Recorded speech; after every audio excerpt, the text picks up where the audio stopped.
तो hello guys, good morning. आज आपके अपने चैनल प्रिंस लखनऊ में आपका स्वागत करते हैं। और आज फिर से एक नई वीडियो के साथ आ चुके हैं एक नए पार्क में। यहाँ पे डॉग भाई लोग मिल गए हैं, दिखाते हैं आपको।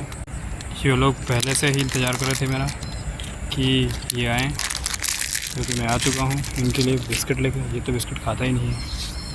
अब तो फिनिश हो गई, मैं दूसरा लेके आऊँगा। आज है मेरे डे 180 चैलेंज का। आज मेरा 11th डे है।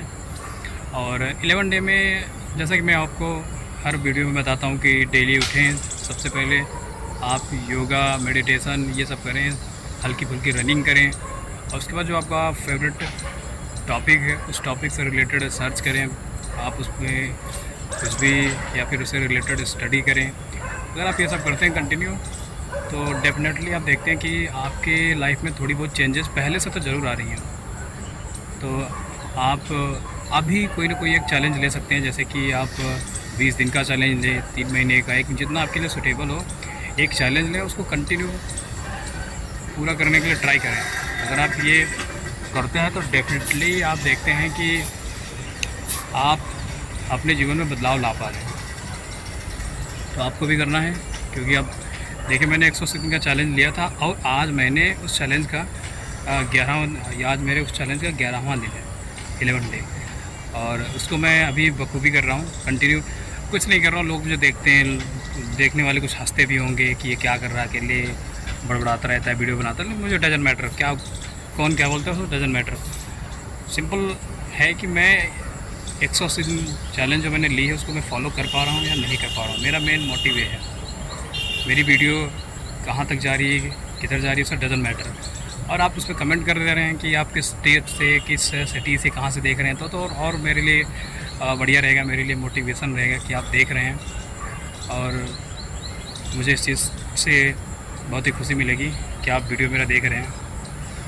और आज मुझे जाना था, दिल्ली जाना था, थोड़े इक्विपमेंट लाने कि थोड़ी मेरी वीडियो अच्छी बन सके। बट दिल्ली के most of the metro station government ने बंद कर रखी। तो मुझे समझ नहीं आ रहा कि गवर्नमेंट को मेट्रो से क्या दिक्कत है, गवर्नमेंट ने मेट्रो ही बंद कर रखी है। वो इसलिए क्योंकि स्टूडेंट का प्रोटेस्ट चल रहा है और स्टूडेंट बाहर से ना आ पाएँ, जैसे कि बिहार, बंगाल, उड़ीसा, महाराष्ट्र, कई सारे स्टेट से स्टूडेंट जंतर मंतर पे आ रहे हैं, तो वो आ ना पाएँ, इसलिए गवर्नमेंट ने इसको बंद कर रखी है। लेकिन ऐसा क्या स्टूडेंट इसमें प्रोटेस्ट कर रहे हैं कि गवर्नमेंट को बंद करना पड़ रहा है? मतलब जो स्टूडेंट हैं अपने हक़ की लड़ाई के लिए लड़ रहे हैं।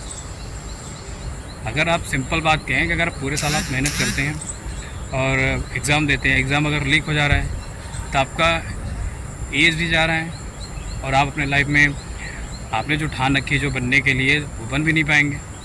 तो ये सबसे बड़ा फेलियर है। और स्टूडेंट कुछ और नहीं मांग रहे, स्टूडेंट अपने हक़ की चीज़ें मांग रहे हैं। उस पर भी गवर्नमेंट ने बैन लगा रखा है, क्योंकि ऐसा नहीं करना चाहिए।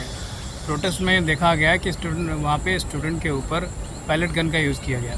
और जिनको ना पता हो, मैं पैलेट गन के बारे में बता दे रहा हूँ। पैलेट गन क्या होता है? पैलेट गन बेसिकली शिकार के लिए होता है, जिसमें पशु पक्षियों को मारा जाता है। उसमें पशु पक्षियों को मारा जाता है, तो अगर वो उससे मर सकते हैं तो इंसान घायल हो सकता है। उसमें छोटे छोटे कह सकते हैं कि छोटे छोटे जिसको लोकल लैंग्वेज में छर्रे बोलते हैं, छर्रे इन द सेंस छोटी छोटी गोली टाइप की उससे निकलती हैं। बताओ, स्टूडेंट अपने हक़ की लड़ाई लड़ रहे हैं, उसके लिए वो पैलेट गन का यूज़ कर रहे हैं। कुछ वीडियो में देखा गया है कि उसमें लाठी में कील लगी है, उसका उपयोग कर रहे हैं। लड़कियों के कपड़े फाड़ दे रहे हैं। माना कि आप गवर्नमेंट की ड्यूटी कर रहे हैं, गवर्नमेंट का ऑर्डर आया है, गवर्नमेंट का ऑर्डर आया है, मतलब इसका मतलब ये नहीं है ऑर्डर गवर्नमेंट का आया है, लेकिन आप इंसान हैं। आपको इसमें आपको देखना है कि लाठी कहाँ चलानी है और कितनी तेज़ मारनी है, ये आपको देखना है। ऐसा नहीं गवर्नमेंट का ऑर्डर आया, गवर्नमेंट ने आपको बाहुबली बना के भेज दिया। गवर्नमेंट का ऑर्डर आया, लेकिन लाठी चलाना, डंडे चलाने आपके हाथ में कि कितना और किधर कैसे चलाना है। ऐसा नहीं कि मार के एकदम से हड्डी तोड़ देनी है। तो प्रोटेस्ट में देखा गया, प्रोटेस्ट में अभी आपने देखा होगा कि कई सारे सेलिब्रिटी उन्होंने अपना मुंह खोल दिया प्रोटेस्ट पे, उन्होंने बोलना स्टार्ट कर दिया। ये पहले भी क्यों नहीं बोल रहे थे, अब इन्होंने बोलना स्टार्ट कर दिया। इसके पीछे का लॉजिक मैं आपको समझा दे रहा हूँ। ये पहले इसलिए नहीं बोल रहे थे और अब क्यों बोलने लगे हैं। देखिए, अब इसलिए बोलने लगे हैं क्योंकि जैसा कि इंस्टाग्राम, फेसबुक वो भी चलाते हैं, वो भी रील देखते हैं, तो उनको इस चीज़ का डर है कि कहीं मुझे बॉयकॉट ना कर दें। अगर बॉयकॉट कर देंगे तो मेरी मूवी नहीं देखेंगे, जब मेरी मूवी नहीं देखेंगे तो फिर मेरे खाने के लाले पड़ जाएंगे। तो क्योंकि इनकी जो मूवी मोस्ट ऑफ द जो फेमस होती है, हाइप होती है, तो वो स्टूडेंट की वजह से, क्योंकि स्टूडेंट कॉलेज जाते हैं, कोचिंग जाते हैं, वहाँ से ये क्या करते हैं कि उसके बाद कहते हैं कि चलो कोचिंग के बाद एक मूवी देख लेंगे। इनकी नई मूवी आती है, स्टूडेंट ही सबसे ज़्यादा उसको फेमस करवाते हैं। और अगर ये स्टूडेंट पे नहीं बोलते हैं तो फिर उनके लिए दिक्कत है। अगर वो बॉयकॉट हो जाएंगे तो फिर उनका बिजनेस कहें या फिर उनकी कमाई कहें, वो बंद हो जाएगा, कमाई का जरिया। इसलिए उनको ये मजबूरन बोलना पड़ रहा है। वैसे अगर इनका काम चल रहा हो तो ये डेफिनेटली नहीं बोलते। अभी पंजाबी सिंगर दलजीत दोसांझ ने कहा था, ओ वीरे मैनू ये सब तो दूर रखो।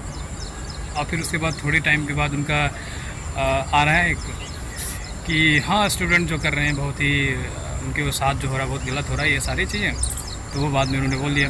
अब धीरे धीरे सारे सिंगर्स बोलना स्टार्ट कर दिए। क्यों? क्योंकि उनके जो ज़्यादातर गाने सुने जाते हैं या पंजाबी फिल्में देखी जाती है, स्टूडेंट्स के द्वारा ही देखी जाती हैं, चाहे वो पंजाब के स्टूडेंट हो या किसी भी स्टेट के स्टूडेंट हो। अब अगर उनके सपोर्ट में नहीं बोलेंगे तो उनकी मूवी भी वो नहीं देखेंगे, फिर वो सड़क पे आने लगेंगे।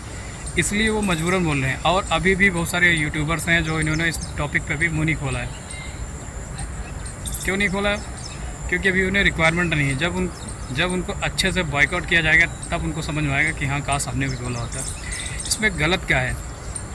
हम स्टूडेंट अगर वहाँ पे जो भी स्टूडेंट प्रोटेस्ट कर रहे हैं, अगर मान लीजिए कि अगर वो पूरे साल मेहनत कर रहे हैं और उनका जो पेपर है वो लीक हो जा रहा है, तो फिर उनको कितना दर्द हो रहा होगा। आप खुद सोचें कि आप जिस चीज़ को शिद्दत से, जिस चीज़ को दिल से अगर पढ़ाई करते हैं और वो पेपर देने जाएँ, उसके रिज़ल्ट का वेट करने से पहले एग्ज़ाम लीक हो जा रहा है, तो कितनी बड़ी दुख की बात है। ऐसा नहीं होना चाहिए। और सरकार उनका सुनने के बजाय उन पर लाठी डंडे बरसा रही है, क्योंकि ऐसा नहीं होना चाहिए। और जो वहाँ पे मदद कर रहे हैं, उनके घर पे पुलिस जा रही है कि भाई क्यों मदद कर रहे हो। अभी तो और वहाँ पे देखा गया कि अब मेट्रो, जो वहाँ पे राजू चौक मेट्रो है, वहाँ पे उसको पेपर से ढक रहे हैं कि मतलब बाहर की चीज़ें, एक्टिविटी, जो CCTV कैमरे वो रिकॉर्ड ना कर पाएँ। और वहाँ पे स्विगी, जोमेटो, ब्लिंकिट, ये सारी चीज़ें जो भी डोमिनोज वगैरह हैं, इनको सरकार ने उस लोकेशन में बैन कर रखा है। मतलब स्टूडेंट प्रोटेस्ट कर रहे हैं वो वहाँ पे, क्योंकि खाना बाहर से लोग ऑर्डर कर रहे थे, दूसरे स्टेट से लोग ऑर्डर कर रहे थे कि वहाँ पे भूखे न रहें। अब उन्होंने, सरकार ने क्या किया, उसको बैन कर दिया कि वहाँ पे अब कोई खाना ऑर्डर न कर पाए। ऐसा नहीं है, इतना अत्याचार ठीक नहीं है। स्टूडेंट कौन सा बहुत बड़ा किला मांग रहे हैं, वो अपना अधिकार मांग रहे हैं, तो उसको सरकार से निवेदन है कि उसको सुने। स्टूडेंट ही नहीं रहेंगे तो भारत में या देश में इंजीनियर्स कैसे पैदा होंगे, डॉक्टर कैसे पैदा होंगे? जब चीज़ें लीक हो जाएंगी तो ये कैसे हो सकेगा?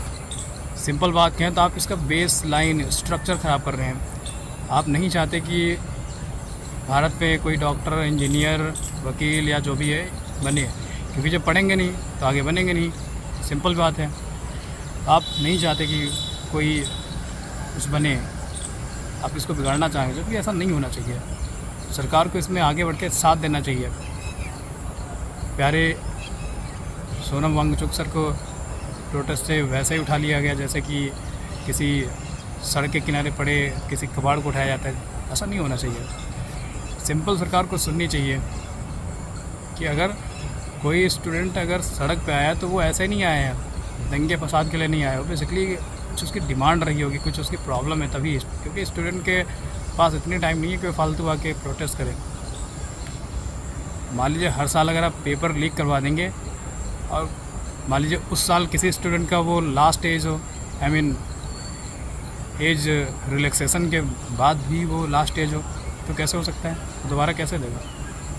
इसमें ध्यान देना चाहिए, सरकार को ध्यान दें। हम्बल रिक्वेस्ट है कि ध्यान दें इस चीज़ पे। स्टूडेंट बहुत परेशान है आज मैंने अदर टॉपिक पे वीडियो, मैं आज वो चीज़ें मैंने आपको नहीं दिखाई जो मैं डेली करता हूँ, तो मैं ये जो था इसके बारे में मैंने बात करना उचित समझा, ये मैंने बात करी।